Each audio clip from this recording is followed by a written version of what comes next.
Hello, darling other beasts. Thanks for tuning in. I wanted to share with you today probably the best method I've discovered for combing out dreadlocks. Doesn't mean I'm going to comb out my own. Maybe. But I thought I would share with you the best way I found to, even if you're coming up part of the way, to re-dread it. Like, say you have a wicked loop or something like that. But this is how you would want to comb out your dreadlocks if you're going for that, or if you're combing out the entire thing. So, that being said, if you're just re-dreading one lock, don't use anything in your hair. No waxes, nothing, olive oil, coconut oil, anything like that. So this is the dread that I've picked out for my lovely other beast to see. It's got this wicked loop on it, and no matter how much palm rolling I do, it's simply not going to come undone.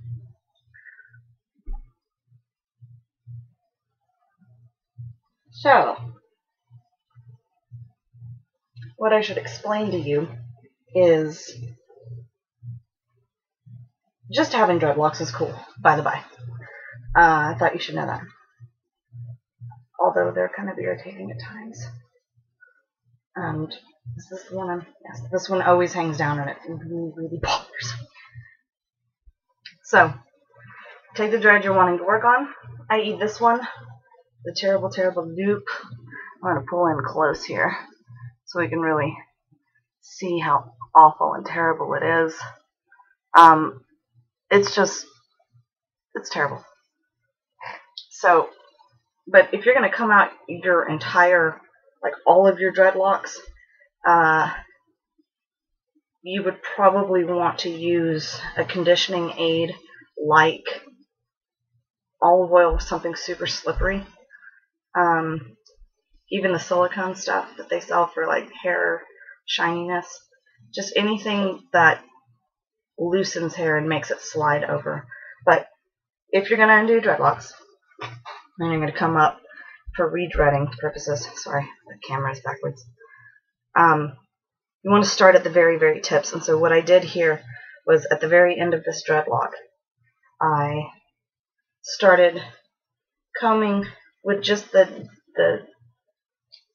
top teeth of the comb, and start from the bottom and work any knots out, and then start splitting and separating the hair in small strands across the entire dread, if that makes sense. And so, there's not really a good angle to do this. I guess I'm gonna make, hopefully you can see what I'm doing. This is very awkward. Down here maybe? My shirt doesn't really allow for that. I have to be able to see it too. I'm gonna do it right here in front of my face. Let's pull in closer. So, really, you're just taking small slivers of the dread and combing it, or separating it really from the other part of the dread. And see, like you'll run into knots like that. That was the water faucet. And just keep pulling out slivers, and you'll wind up working, and it'll be a bunch of fuzz like this, which is a little bit hilarious. But don't be afraid. Your hair is a lot stronger than you think it is. Hair is actually stronger than Kevlar. If you hear, you're bound to hear snapping and stuff, just because if you're super extra gentle, like that wasn't gentle. If you're super, super gentle with your dreadlocks, because you want to preserve your hair, then you're going to encounter some snaps, but it's nothing to be overly worried about. It's just you have to remember your hair's been like that for a while, however long, whether it's 3 months or 3 years or 30 years. And so you can see just in the short time that I've been talking to you, I worked up to that particular big old nasty knot. Knot. These are all knots.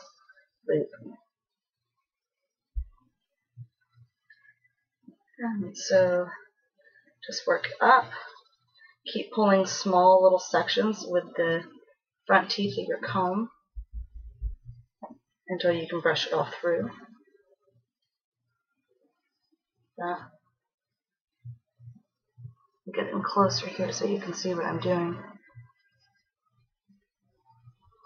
And then really when you start getting to that super tedious part, it's the same thing. Just separating and combing. And here we are. Now the reason why hair loops up like this in dreads is because part of the hair tightens a lot faster than the rest of the hair. And so now that I've got some loose hair to show you, I can explain to you why loops happen. If this is a dread and it's tightening up and getting all dready and nice, part of the hair will shrink faster and cause this to happen in your dread, inside your dread. And that's what happened. It's just different. Every hair on your head is a little bit different, and so they all tighten differently. And when a section tightens faster than others, it creates loops. So there we are at that knot, and I'm still combing across my hair just with the front teeth and doing the dread just above to where that knot was. And now, lovely other beasts, that knot is gone. Oh, it's gone. Oh, miraculous day, because that was really getting on my nerves. It's been getting on my nerves pretty much since I started this dreading journey back in June. So, hooray for that knot being gone. Now you can see I can comb out all of this fuzz down here at the bottom. That's fun. But so just in that small coming out section, I do want to show you this. This is the hair that did come out with that. Now you have to remember that you lose 100 hairs a day off of your scalp. That's just nature. And so you have to remember that some of these are just loose hairs that came out of your scalp that would have naturally come out anyway. They just happen to be caught up in the dread. And so if you're undreading, period, you would continue to do this all the way up the length of the dread until you could comb it out and then section it off if you're undoing your dreads. If you're not undoing your dreads and you're doing like I'm doing and just undoing one horrible, heinous loop that's getting on your nerves, then again you would just, since your hair has already been trained this way, don't apply water, don't do anything else, just slightly back comb, now that the loop's up, and just palm roll all the way down the length, and your hair almost immediately redreads. It's going to take some time for that to tighten back up. There's really not a whole lot you can do to get around that. Just leave it alone, let it be. It'll do its own thing, and you'll have your dread back without that stupid loop. So that's fantastic. I can still sort of feel where the knot was just from the hair, but I'll roll it back out. And for people that complain about wispy tips, I complain about wispy tips a lot. There's actually a good reason for wispy tips, and it allows your hair to dry faster. The water beads up, rolls off, comes out, and you don't have to wait 5 hours for your dreads to dry. So that is how to uncomb, undo a dreadlock, or more dreadlocks if you choose to do so, but it's something that I would seriously think about, which is what I've been thinking about for the past month or two, and I still haven't reached a decision. I'll update you.